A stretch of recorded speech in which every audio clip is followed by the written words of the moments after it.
preparing to live. Oops.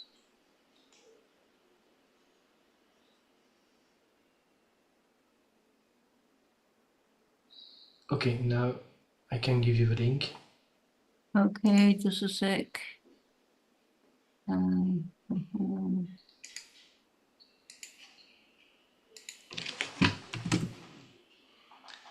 I put the link on the chat. Okay, getting ready. Chat, where is the chat? Chat, I can find the chat. Where's the chat? There we are.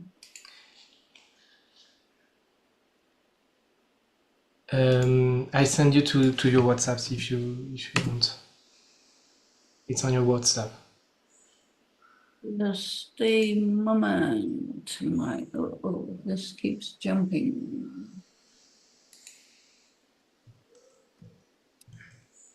My WhatsApp European.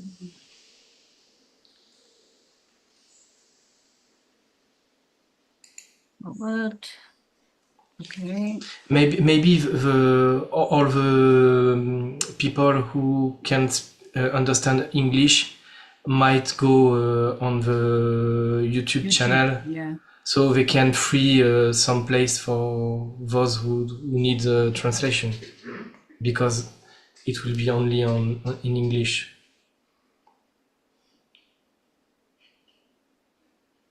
I can only, oops. I can only do it one at a time for groups.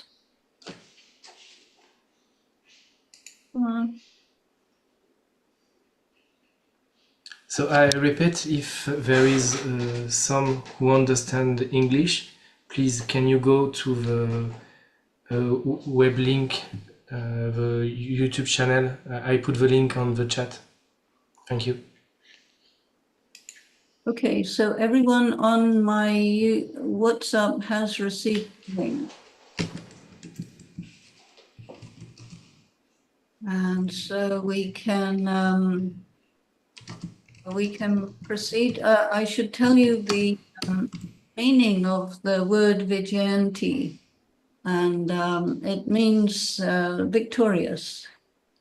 It means the conqueror. It means you will make it, that sort of thing. very meaningful. Yeah.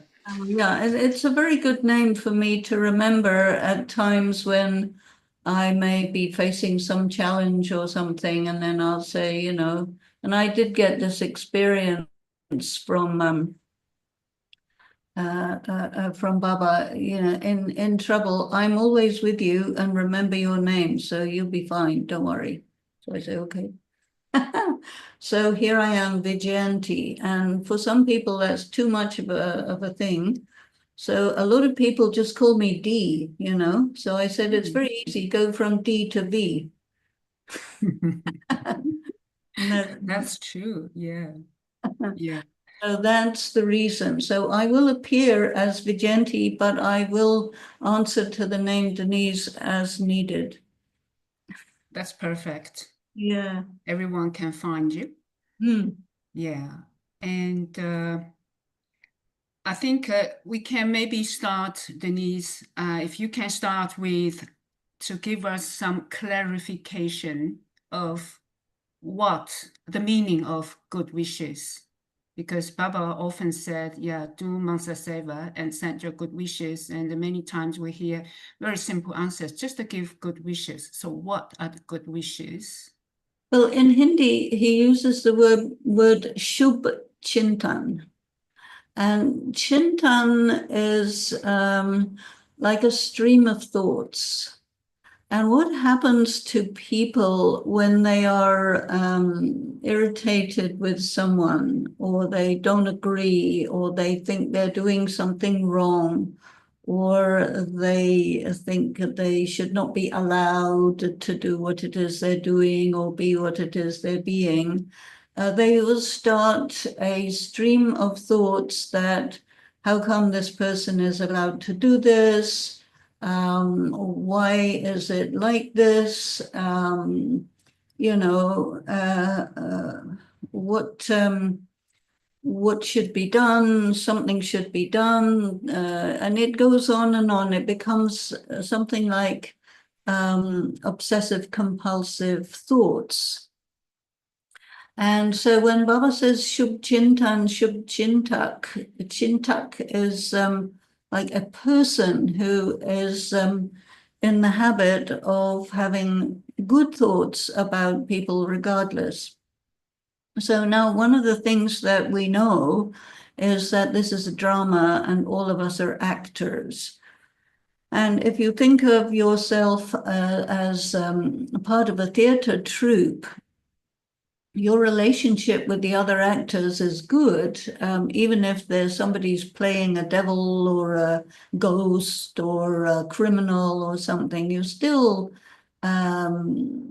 talk to that person when you're not doing the performance. You talk to them as a friend and colleague and somebody that you are very favorable towards.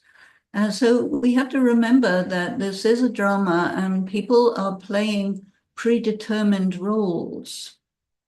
And so therefore we should not be thinking about people on the basis of what they're doing, but thinking about them as fellow players in the drama. Because the thing is this, if you start thinking badly about someone, eventually you'll start speaking badly about them.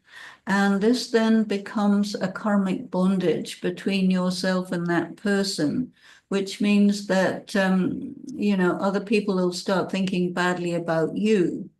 So you need to take care of yourself in the sense that, you know, the reason why you do what you do is in the context of the study and practice of Raj Yoga, more than in the context of whether or not things are right and wrong.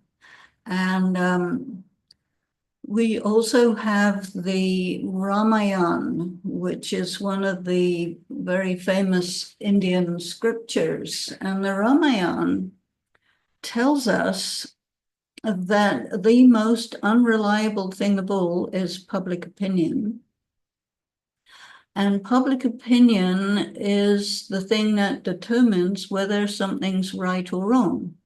You see, our word morality comes from the Latin word mores. And mores means the customs of any particular group of people. So our morality is based on public opinion, actually. And Baba wants us to have a different morality altogether, which is based on Srimad. And this is very difficult because people, I think, don't really understand Srimad. Because people tend to use the word Srimad for many things which is not Srimad. And there's many reasons for this, which are quite understandable, but sometimes we need to really sit down with these things and be precise and look at what is really Srimad, what is really right and wrong, and how we should think about these things according to the principles of spirituality, which is very different from the principles of religion. Because religion is based on a patriarchal system where the patriarchy decided what's right and wrong, and that's that. But they're humans, they're not God. So when he's teaching us to have good wishes, he wants us to really see souls and to understand that all souls are actors and they're doing what they have to do. So if somebody's doing something wrong, I think the easiest way to handle it is to remind yourself that, okay, if somebody's doing something wrong, you have less competition. So you don't need to stop them from doing something wrong. Anyway, it's fixed in their drama that they will do that. And also it depends on your position, your relationship in the drama with them, whether you have a duty to do something, whether you don't, whether how wrong it is. There are many, many things. But in general, the reason why people have bad thoughts about someone in the context of a BK family, where the people are on the whole relatively good people, is mostly because of jealousy. And it is considered in the context of India, the social attitudes of India, that if you're jealous of somebody, you will try to harm them. And this is very true. So it's also a way of Baba teaching people that you do not have the right to think badly about someone because you're jealous. That's your negative karma, and you will get minus points if you're doing that. And Baba is grading us all the time, all the time, all the time. And he's not grading us on circumstances, he's grading us on how we are responding to circumstances. Let's see. So that's what I think good wishes is. Yeah. Thank you, Denise. How can you give some expand? How can we make good wishes powerful? Well, and also related to that, how can we give good wishes in a situation when clearly it's not correct? That means right is right, even wrong is also considered right. In that case, how can we give good wishes and powerful? Yeah, it depends, because people make statements like that, and circumstances and situations need to be looked at one by one by one. And we cannot make generalities like this: right is right, wrong is right. And who says what's right? It depends on who's getting an advantage. So it's not quite as straightforward as people would think. We say that something is wrong according to criteria that are embedded in the culture that we grew up in. And the morality of different cultures is different. And people have different religions, and their morality also comes from the religion. There are a lot of common elements, but I'll give you an interesting example that I sometimes take up. If somebody lies to you, you say, well, they're doing something wrong. Maybe, but the point is, you need to be so honest that if somebody lies to you, you will know. So if you know that they're lying, that doesn't matter because you know. So it doesn't matter whether they're lying or not because you know. If they lie to you and you don't get it, that's because you're not sufficiently honest, which means that they're lying and your inability to grasp it is the same. So who's good and who's bad? Nobody's particularly good. A really honest person will know if someone's lying. And what your aim is to become honest. Now, there are many tests that we have to take in Raj Yoga. One of them is betrayal. And of course, people don't like being betrayed. And so because you don't like something, you'll say it's wrong. But you will be betrayed sooner or later, and several times by several people. You'll be betrayed by people you trust. You'll be betrayed by people who you honor, etc., etc. So betrayal is a very important exam to take.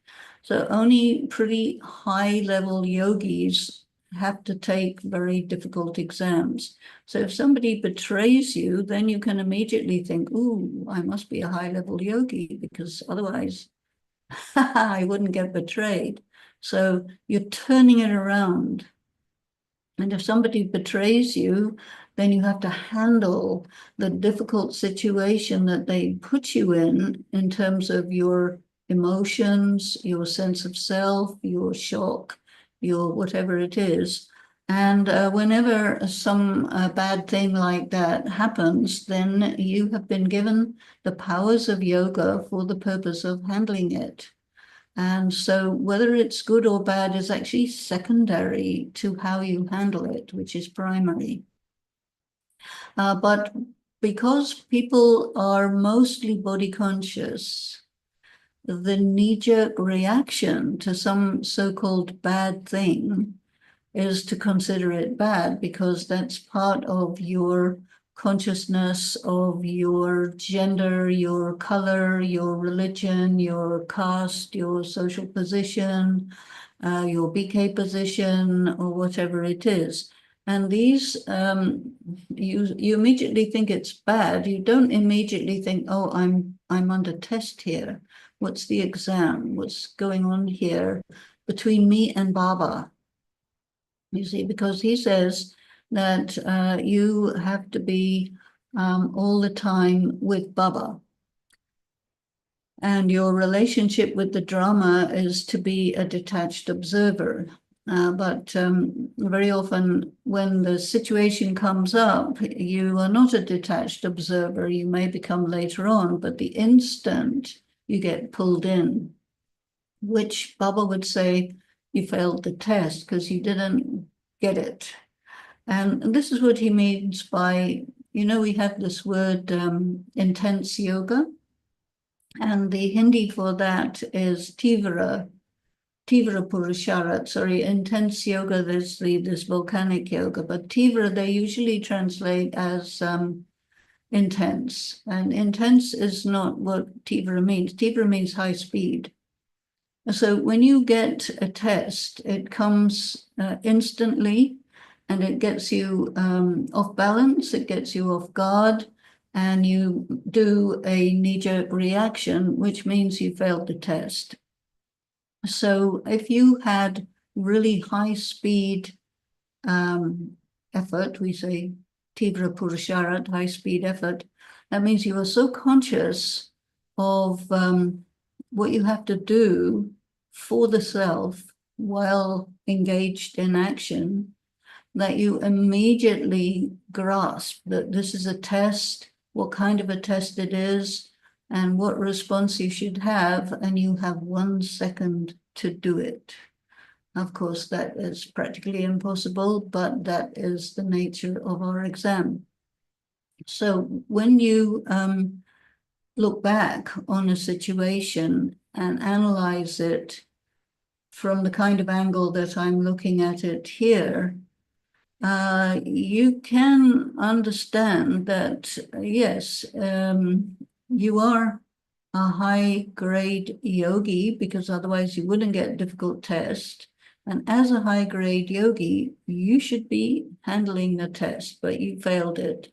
So you have to kind of go back and look at the situation, accept the fact that for that particular moment you were asleep, body conscious, unaware, and you missed the cue, you can say. In acting, you have a cue. So you missed the cue and you responded as a normal, regular, body conscious human. And it would be better if you had caught it and said, wait a minute, and give yourself a second or two to just do nothing and set yourself in your state of self-respect, and then really understand, okay, in this situation, I need to be in my power. I need to disregard what the person did because they were trying to provoke me and they succeeded. But I wish them not to succeed. I wish myself to succeed in remaining unperturbed by this provocation. Then I would say I passed the test properly. And when you analyze these situations after the event, this analysis needs to go into your memory bank because you will be tested again and again and again, because this is where you're weak, you see. And it's a kind of ego reaction, right? We all have plenty of ego.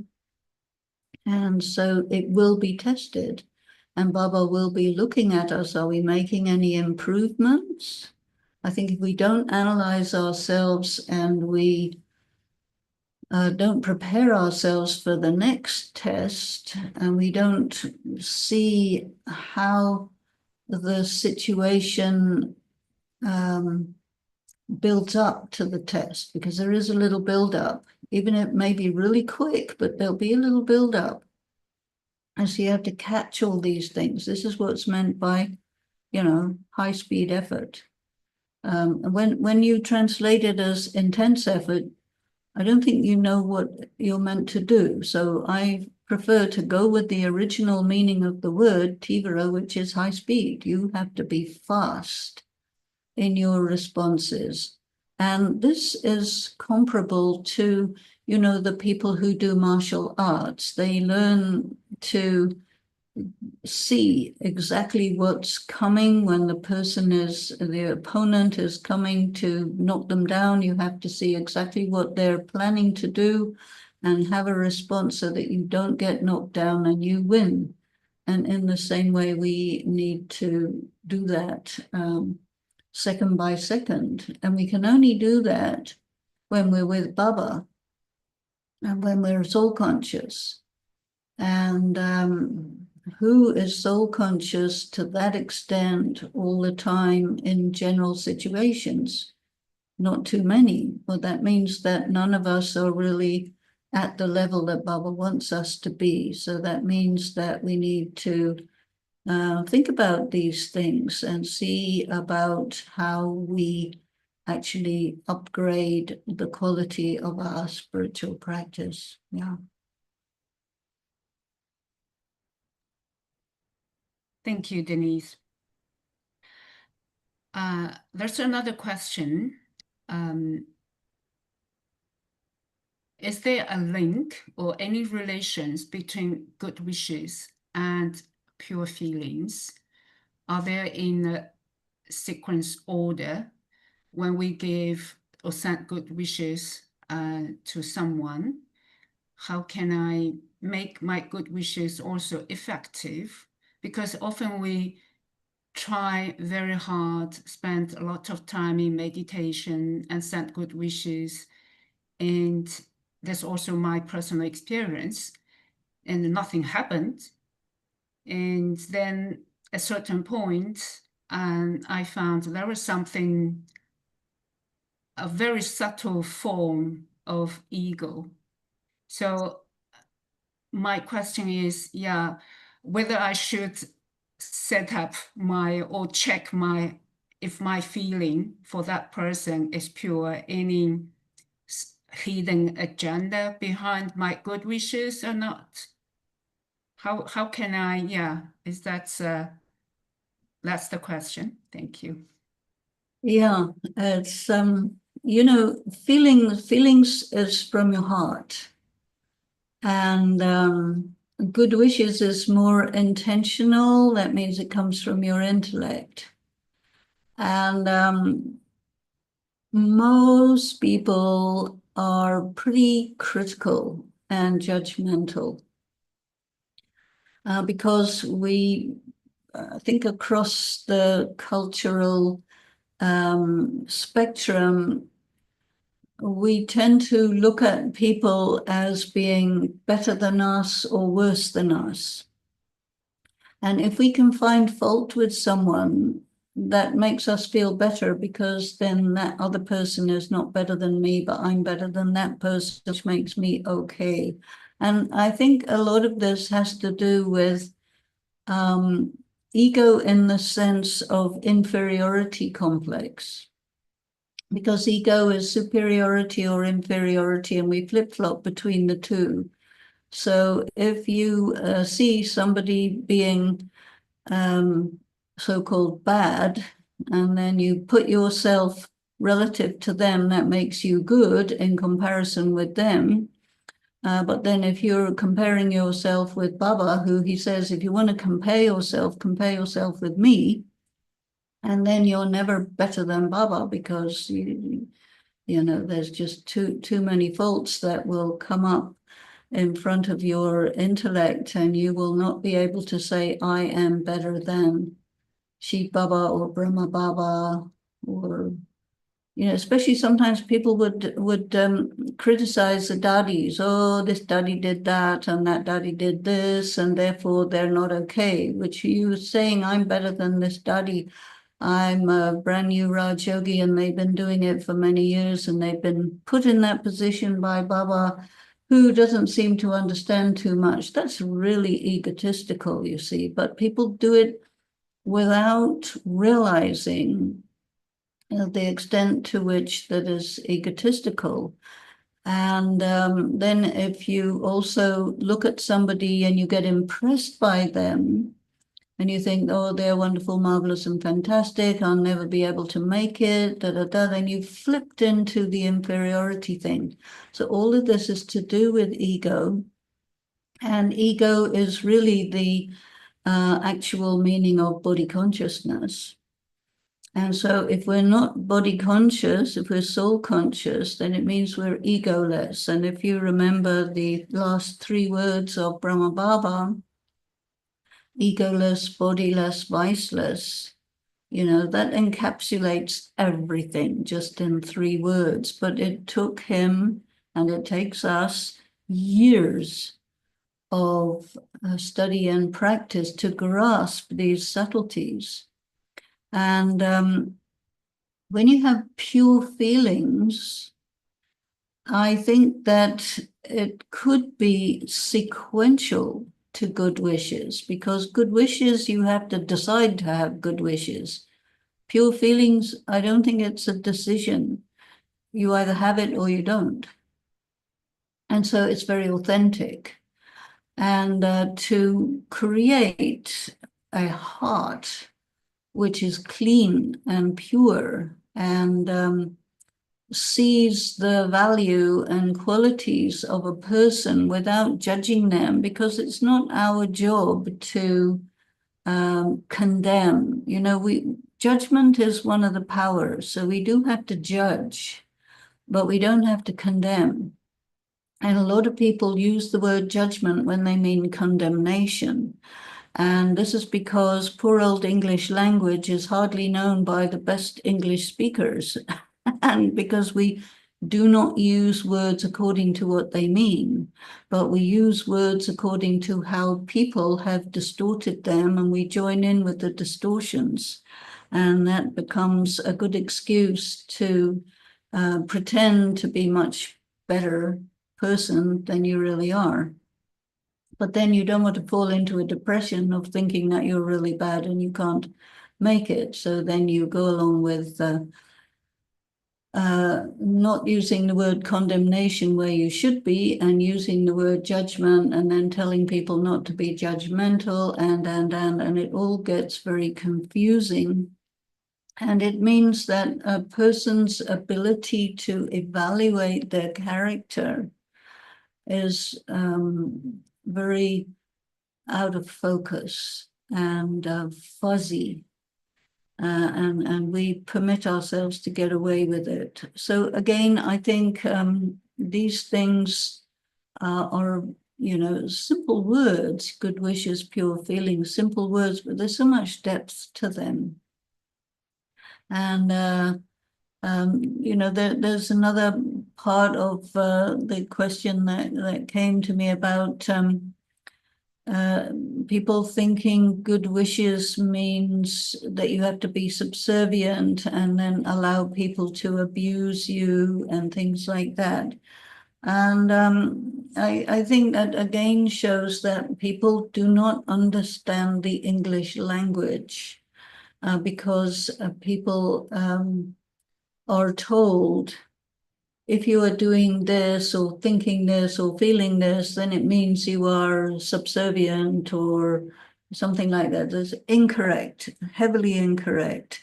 And so we have to be very particular about our use of words. When it comes to spirituality, you know, I don't know if you're aware, but in the Murlis, Baba uses at least 9 different languages because he will pick the word in the language that means exactly what he wants to say. And we suffer in a sense from translation because for a translator to really go into the depth of what exactly is being said here, it takes forever and you have to really think hard. And not everybody has that kind of time. But all of us here are really trying to upgrade our spiritual efforts, our spiritual practice. And because of that, I think it's really useful to look at these words in fine detail to see exactly what they mean. Because when you want to acquire a characteristic that is represented by a word, you need to know what that word means. Otherwise, you will acquire some other characteristic, which is not what that word means. And yeah, you know, and there are words like this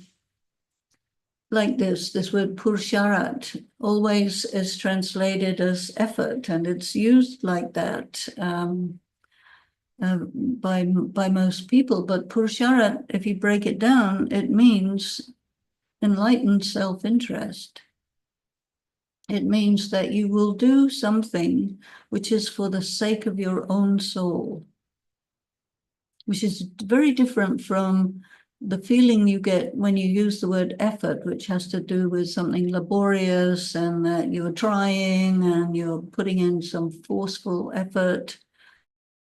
And that's quite gross. And spirituality is very subtle. So I think it's very useful to sit with these words, a few of these words, and really think about what it means so that we're on the same page. Because when you use words incorrectly, there's lots of misunderstanding. Because one uses it one way, somebody else uses it another way, and you don't realize that you're using the word in a different way, and you end up not being on the same page at all until things go really wrong. And then you realize that there's been a lack of understanding because of lack of the use of language correctly. And that's a phenomenon that we have to work around because you can't change that situation. But what you can do is be particular for yourself to use the word which means what you want to say.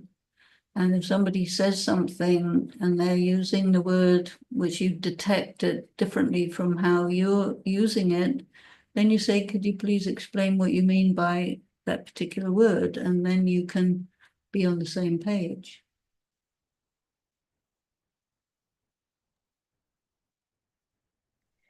Very good, Denise.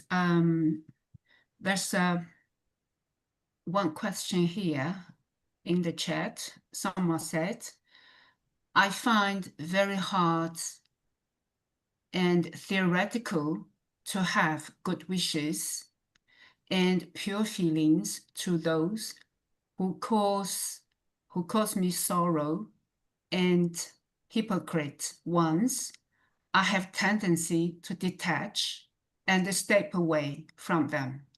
Is that a good way? What would you suggest? What would you recommend or your advice? Shall I repeat? I might ask you to repeat, but let me start with this word people give me sorrow. Now, one of the things that Baba has told us is don't take sorrow. So if somebody's giving you sorrow, that's their problem. It doesn't have to be your problem. So if somebody's giving you sorrow, that's up to them. But your concern is yourself. And so the first thing to ask yourself is, how come I am allowing myself to be wounded by this other person? What's going on here? You see, because the Raj Yoga is completely different from normal human interaction, where they're all about this person made me angry and somebody else gave me sorrow and blah, blah, blah. Now, sorrow is an emotion. So somebody did something or said something which triggered an emotion, which means you are very easy to manipulate. And how do you feel about that? You see, so if I'm very easy to manipulate, it means I'm basically still a little bit of a child, and I need to do something about that, because if this one is giving me sorrow, then lots of people are going to give me sorrow because I'm such an easy person to disturb. Now I should do something about that. And that's to do with self-respect, you see. So somebody gives you sorrow, what did they do? They insulted you, they didn't respect you the way you wanted to be, or what the situation has always to do with some area of body consciousness that you haven't quite identified, that this susceptibility that I have is being triggered because I need to know about it. You see, and if I think the other person is giving me sorrow, it's because my attention is on judging their behavior, and I'm not attentive on being a Raj Yogi. And a Raj Yogi is somebody who has power of tolerance. So if you have power of tolerance, they shouldn't be able to give you sorrow. If you have power of accommodation, they shouldn't be able to give you sorrow. If you have power of discrimination, you would discern that here's somebody who's trying to touch my soft spot, my wound, and this is a sign from drama, from Baba, that says, hey, soul, wake up. You have to respond to this, not in your usual baby way, but as a proper adult, serious, self-respecting Raj Yogi, you see. And you say, okay, that person gave me sorrow, therefore they are wrong. And I would say, okay, that person gave you sorrow, why did you take it? Who's wrong here? You can't do anything about somebody else's part in drama on the whole. But what Raj Yoga is about is, how do I handle in the blink of an eye the behavior of somebody that triggered my tendency to get upset. You see, put it to yourself like that, and then your attention goes back to yourself, because the person is just basically an instrument to let you know that you have this weakness. And then you have to think about, okay, now what do I have to do? How do I have to think of myself? What does this really mean? And mostly it means that you haven't acquired certain social skills. You see, because you need the social skills to stand up for yourself. You see, and then some BK will say, well, if you're standing up for yourself, it means you're angry. Come on. Anger is another emotion, you see. And so BKs in general use these circumstances to blame. And again, you know, misusing the English language. Anger is not a vice, anger is an emotion. If you start, you know, doing actions which are violent on the basis of your anger, and you go out of control because you let yourself get out of control, that is the vice, but the emotion is not a vice, you see. And you need to understand that in different cultures, you know, somebody may use the word anger meaning violence, but when you use the word anger, you mean that you are upset and angry and out of control, and that's an emotion. So you have to distinguish what's going on here. And if you are triggered by someone's behavior, it means that you are weak, because they could succeed in provoking you. So the problem is not the other person's anger. And if you get angry, the problem is you didn't understand how to process that provocation. And so your knee-jerk reaction is this uncontrollable emotion. And uncontrollable emotions are connected with your wounds, your psychic wounds.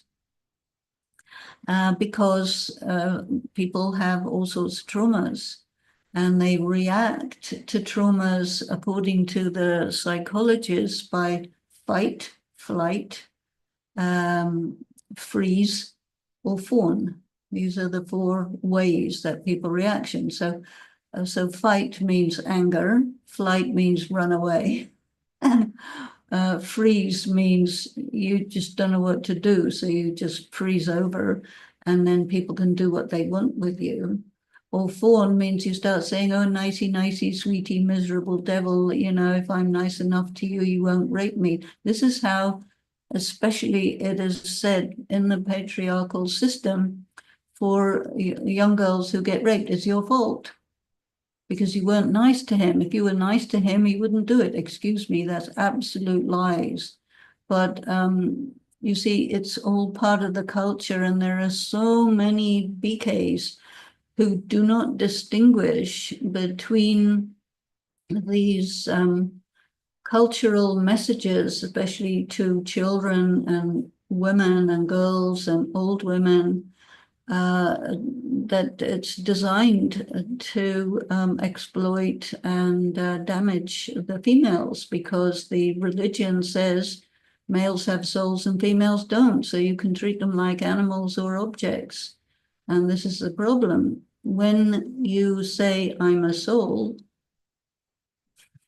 that invalidates the entire narrative of the patriarchal system, which says everyone's either a male or a female. You say, I'm a soul, that means you need to place yourself in a position of equality with whoever it is that is trying to make you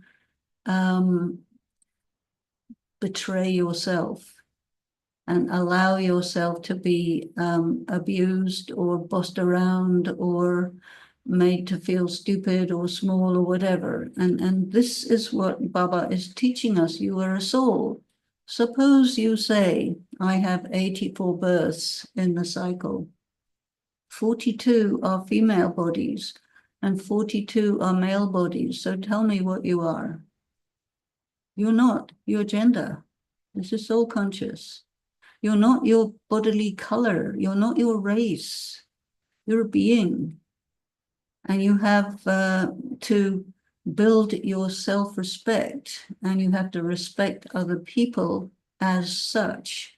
You see, this is what Raj Yoga is teaching. We're not teaching the same stuff that the religions teach, which is gender bias, race bias, culture bias, all these biases.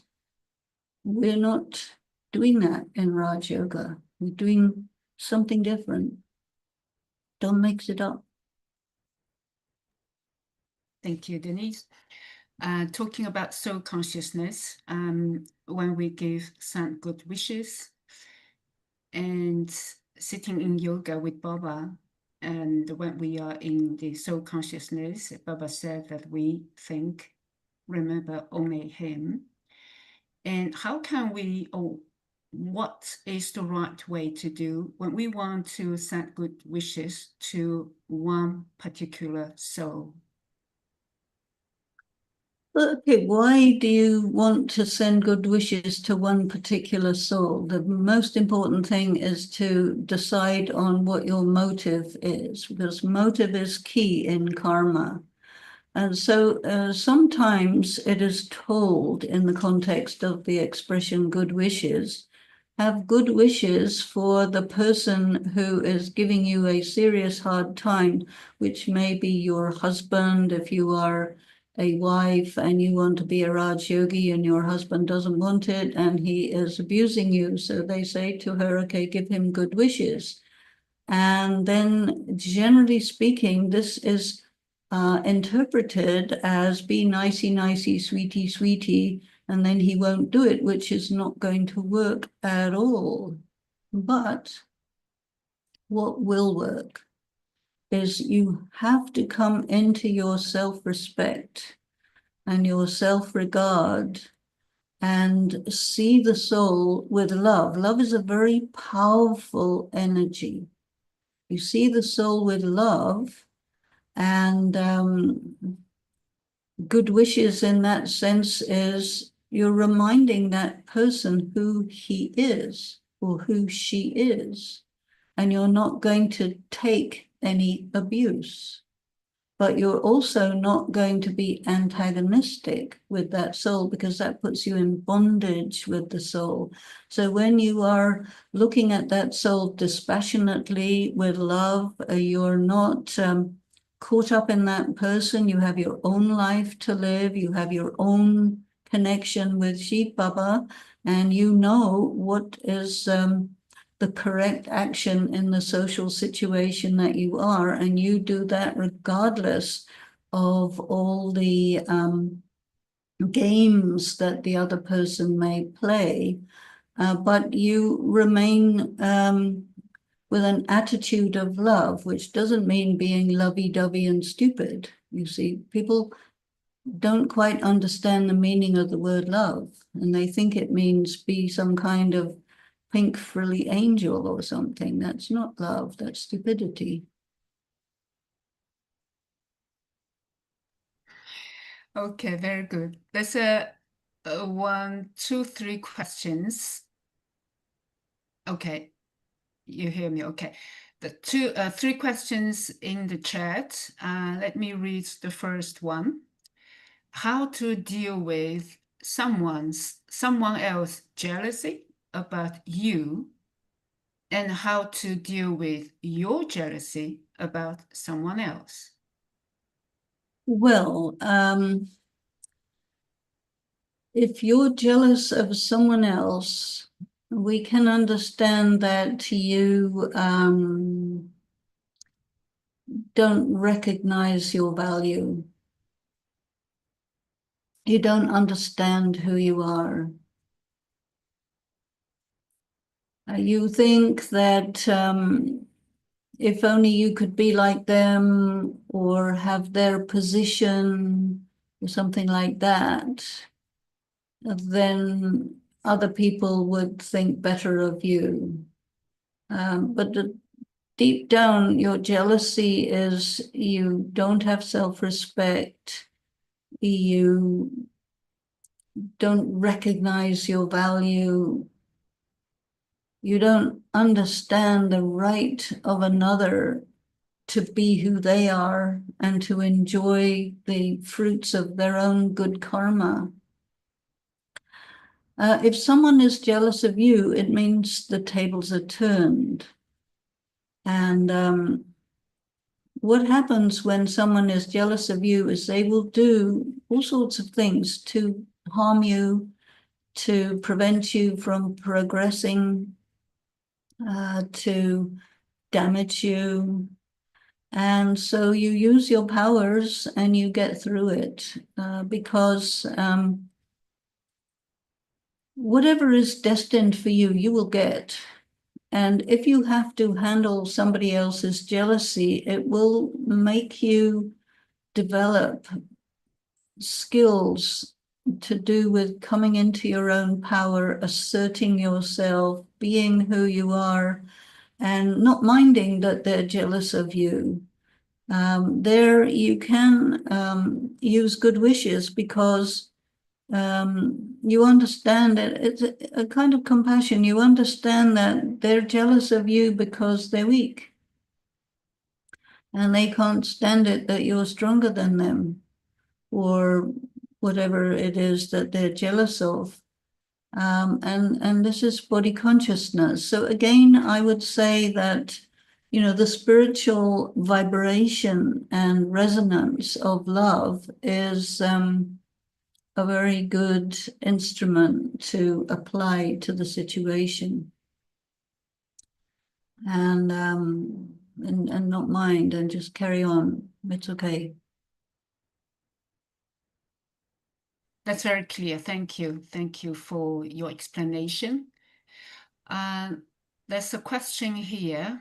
I'm still wrapping my mind around the true meaning of effort. So it's a little bit side question.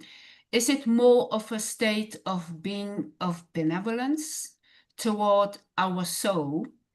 And out of that, we act.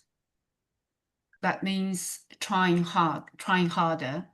Many, I just want to make sure that I understand the true definition, as it seems a critical distinction, making efforts. Absolutely. That's why I go to the original language, which is Hindi, and I see, okay, what is this word? And the word is Purusharat. And I mentioned this a little bit earlier in our conversation, that Purush means the soul, and Arat means for the sake of.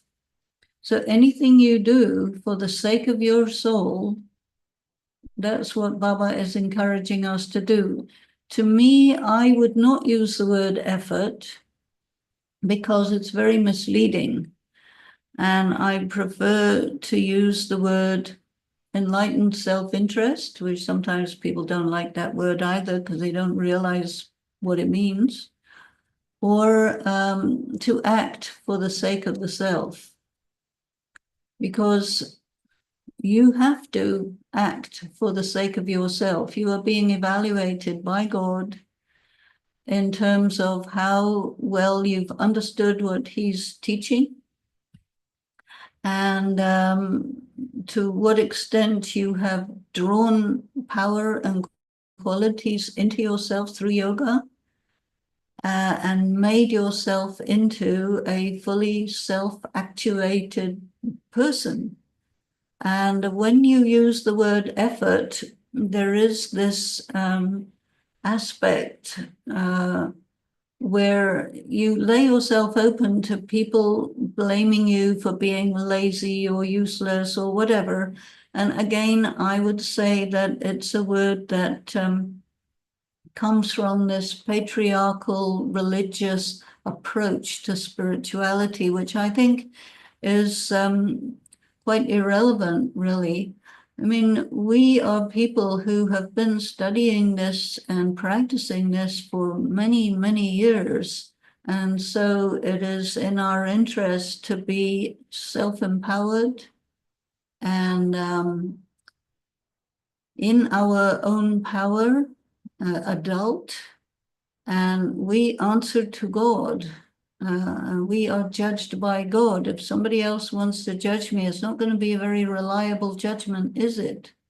So I should not be running around trying to please somebody or making them think I'm wonderful, marvelous, and fantastic when they have no clue who I am or what I am, because it's very deep, it's very subtle, it's very secret in a way, who you are really deeply inside. Only God really knows you.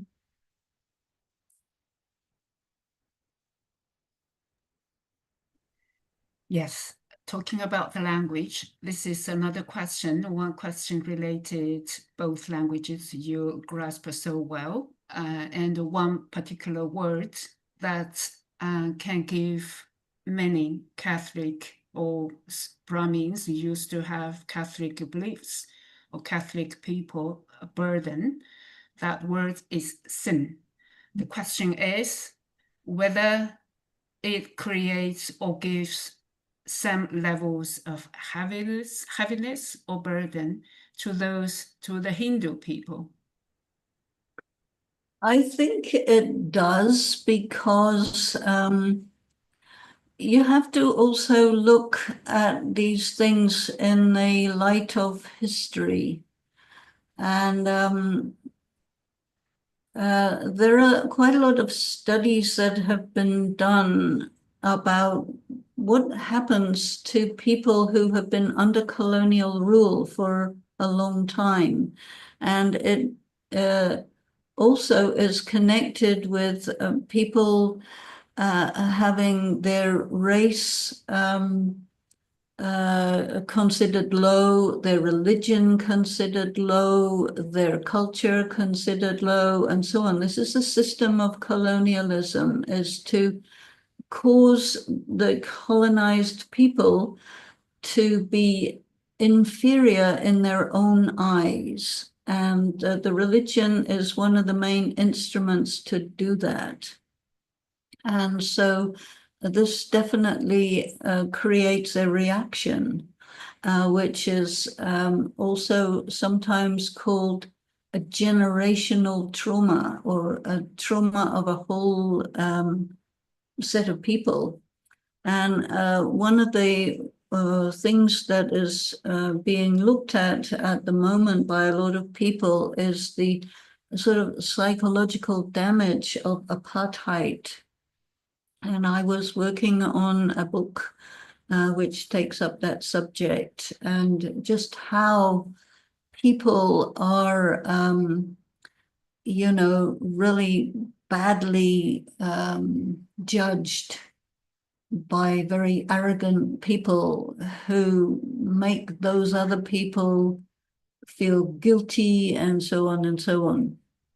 And in the religion of Catholicism, this is quite a strong thing that is, a way of controlling people, limiting people, especially females, and especially people who are not the right color or language group or whatever. And so religion is used to hurt people quite badly. And these are traumas, and that is actually sin when you do that. But you say, I am the great next to God, and you are, something low and despicable, and so on, and you should be ashamed of yourself. They use this word, you should be ashamed of yourself. And that is a bad sin to say that to someone, especially a child. You should not be ashamed of yourself. Yourself is made by God, perfectly fine. Come on, what is this? But you see, Raj Yoga is really teaching us to undo all of that systematically, and it's a huge job, because all of this is connected with the word taking sorrow.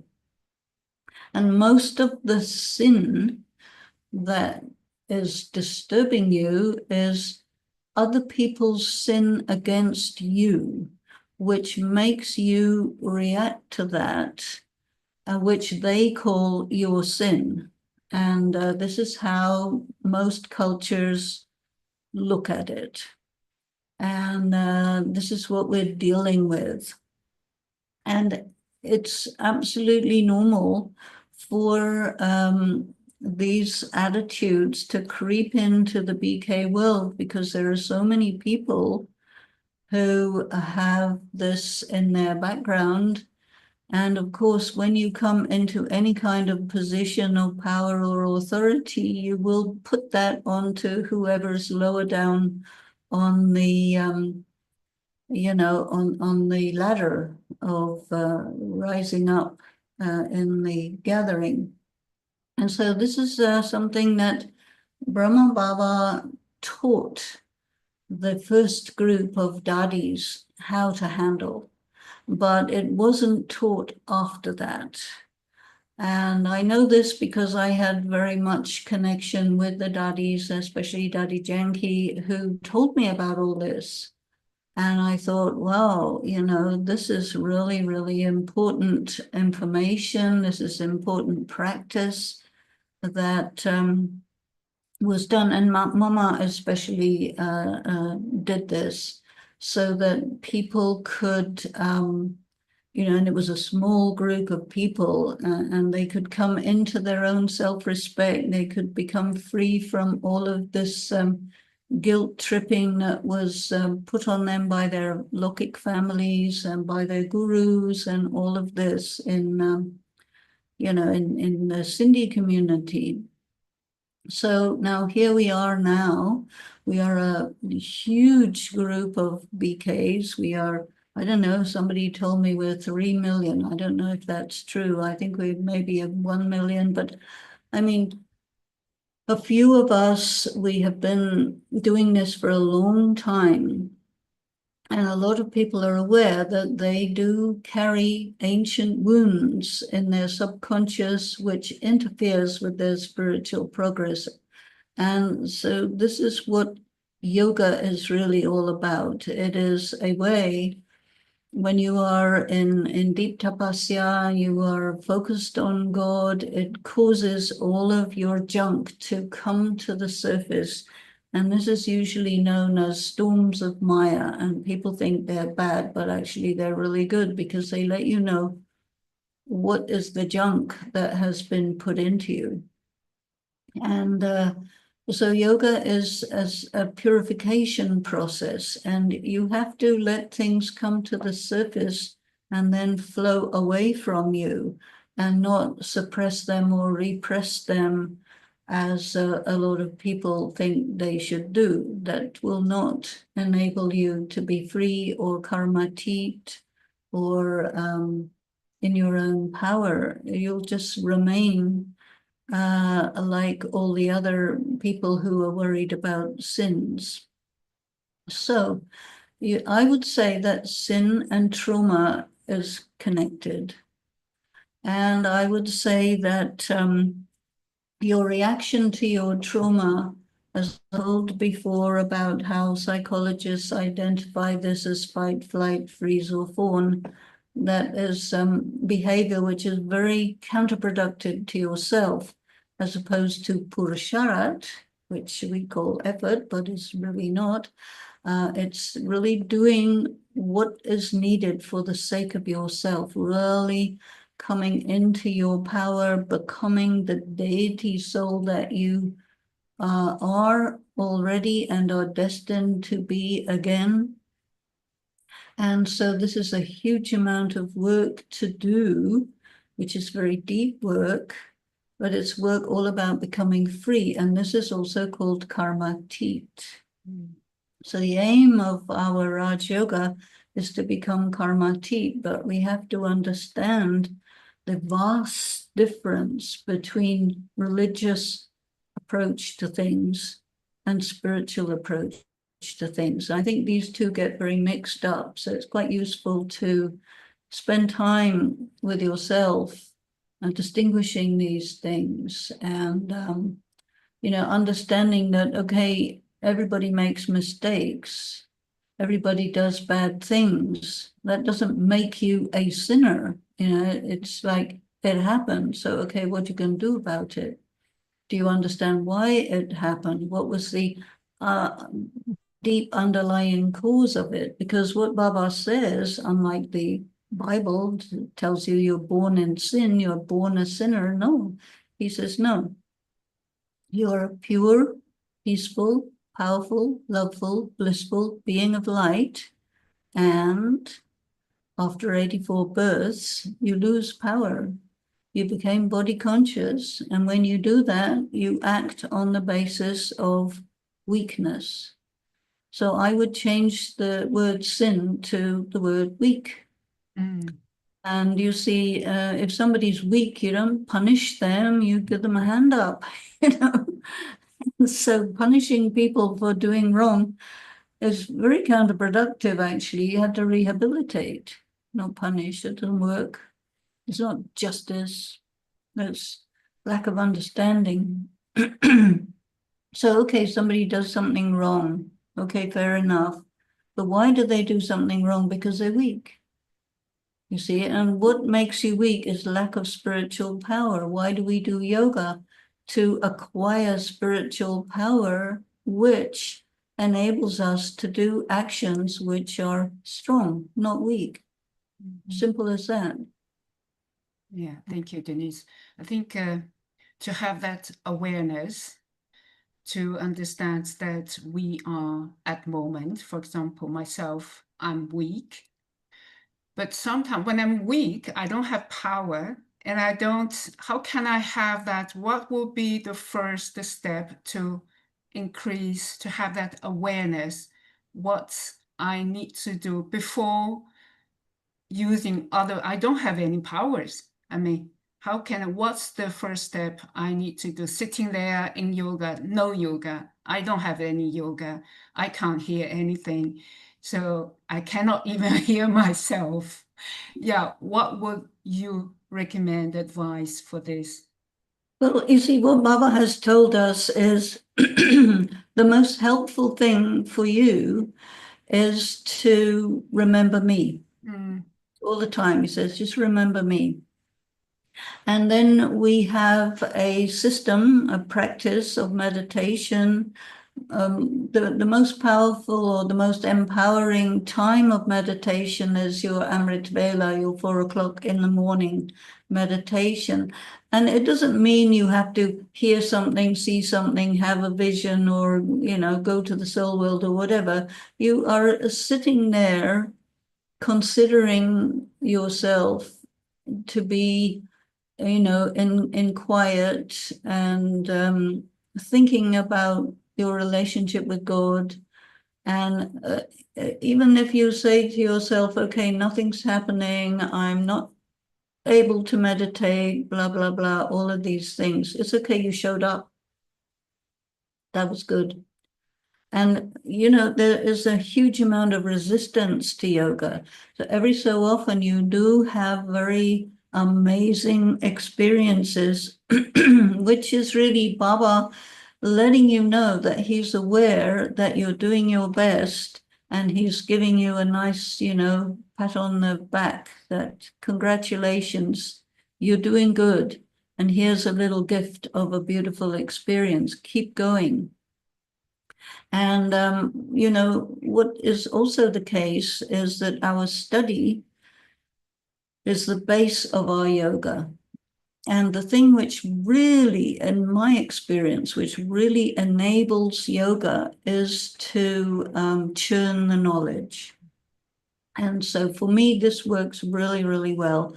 I'm a thinking type, and I really enjoy to sit with the Murli and work with it and try and figure out what's going on in there. What's he talking about?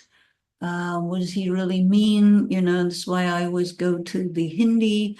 And I had the fortune that there was no English Murli in the beginning. So if you want to know what's going on, you better know Hindi. So, okay. And there are a few people who have learned it and they like that they can play with the words and look at the different meanings of the words, because there are many meanings and many ways to interpret.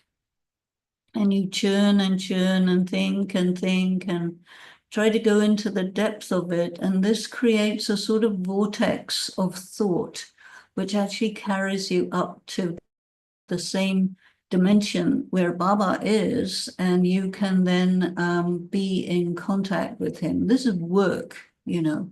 It's nothing to do with meditation commentaries or anything like deep silence. No, you can't get into deep silence from the beginning. That comes at the end. And it lasts for some time. Could be very short, could be slightly long, but it's some time. And then when you have done this kind of work and you go into action, you really in your power. But the thing that's important is to be careful that you don't go back into your old ways and all your power drains out of you. So you have to think about, maintaining a type of thinking and being and self-respect. And it's all about really honoring yourself.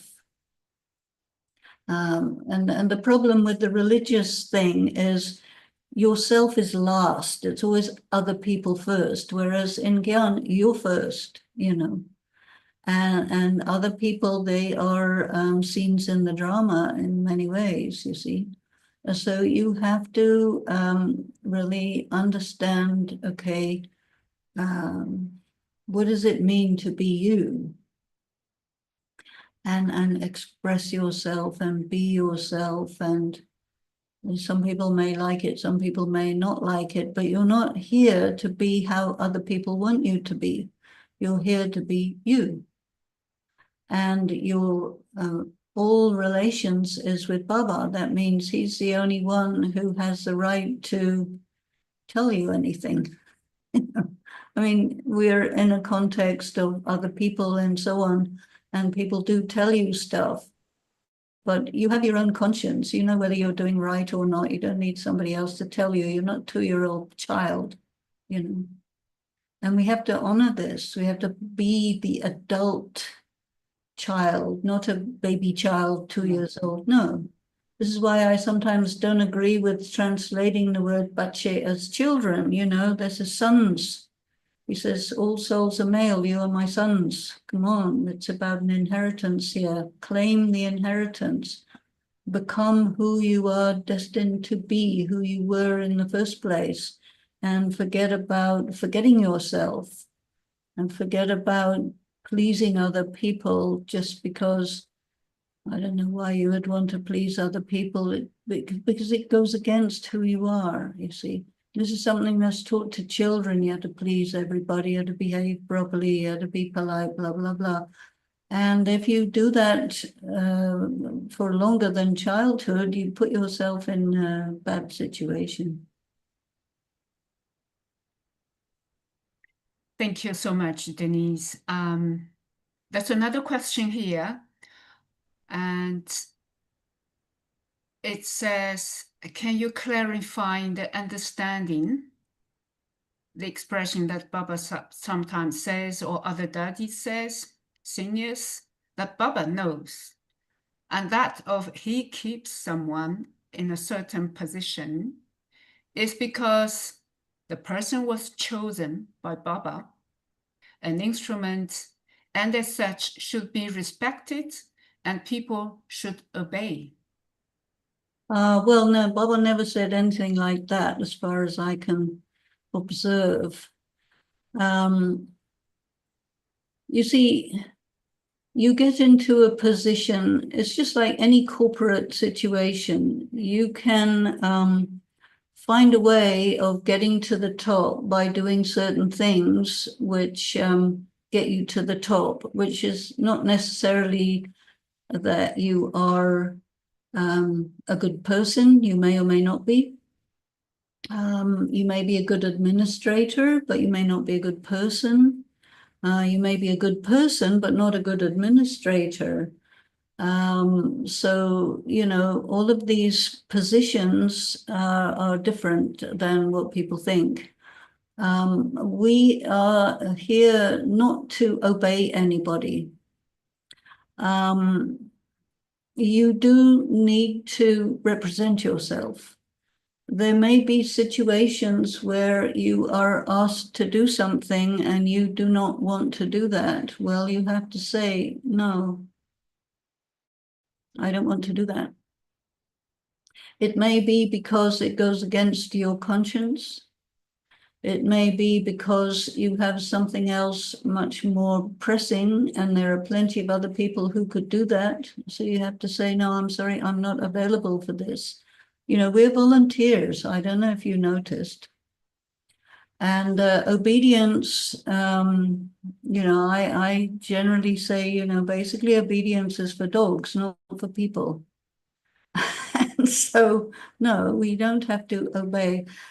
If God himself is saying something to me personally, and he says, I want you to do this, like with this name Vijanti, you know, I really was quite loath to use it because of so much reaction from the BK world. But he says, no, I gave you this name and I want you to use it. Will you do this?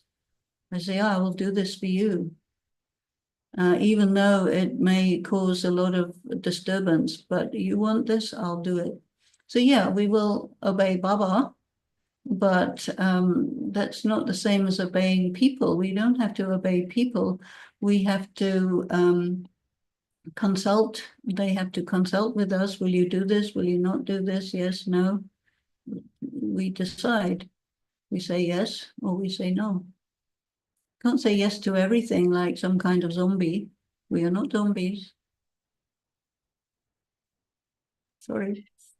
Nice. Yeah, I'm time conscious, so we have a couple of minutes left, and I would like to read two comments. There are some others, but these two I would like to read.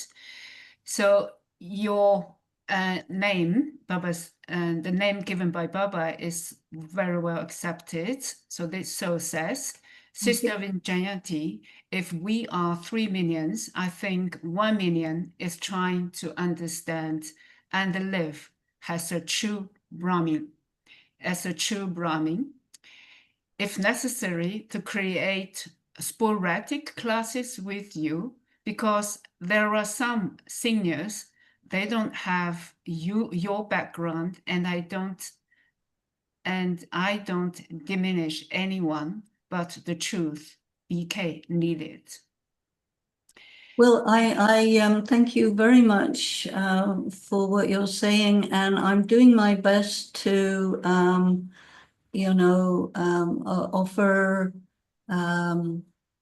what I do, the Murli notes. I was doing earlier the EGY, which I haven't done forever because time, energy, so many things happen, and this Zoom was arranged by Sister Patricia of Belo Horizonte in Brazil, and I sort of extended it to all those who are in my contact, and so we did it like that. And I'm very happy to discipline myself and organize myself properly to be able to do this more and better. And yes, I hear you. Thank you. Thank you. Thank you. Many thanks to Sister Patricia, to your initiative to make, and everyone also to make this happen. I think we have 5 minutes. Denise, shall we have some minutes of silence and meditation as you like? Most certainly. Let us do that. I think there's maybe one more. Okay. You have another question we can see? No, it's not question. Okay. There's someone asking a question about today's Murli. So in today's Murli, Baba said, you must not give a lot of time to making effort for yourself now. Take time to give to others, and this giving will become receiving. Could you expand on this? How do you interpret what Baba said? Well, and can I add one more question? It's related to today's Murli. I asked also this morning at Murli class, when Baba said, be economical with your time and powers. How do you understand be economical with the powers? Thank you. I think economical with your time is easy to understand. Economical with your powers is, I think it's all about, and connected with the previous point about, you shouldn't be spending a lot of effort on yourself. What I take it to mean is that Don't do this like a child. Do this like an adult. Be efficient, be effective, and, you know, really be adult. I have a problem with the tendency in BKs to make everything into children and babies and that stuff, which includes the word obedience. You know, we have to take responsibility and make sure that we are operating in an effective, efficient way, because then we'll be able to extend our attention to other people. But as long as we are still doing things like school kids, that's not going to work. So I'm very much in favor of us really coming into our power, coming into our adulthood, and not operating like little children and not doing classes like little children, because this is a spiritual university and we're not doing our bachelor's, we're doing our doctorate. So we need to be competent and take it seriously, you know, I think. Yeah. Thank you. Thank you very much. We have 2 minutes. Okay. So let's just share a few moments of silence, and thank you so much, Kim-In, for mentioning all the questions and everything. Om Shanti.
Thank you. Thank you, Sister Vijanti. Vijayanti, sorry, excuse me. Thank you, everyone. See you next time. Take care. Bye-bye. Bye-bye. Thanks a lot to everyone for joining, and hope whoever wanted to come in came in, because I'm going to have to increase my spots on the Zoom. All right. Om Shanti to Om everyone. Shanti. Thank you.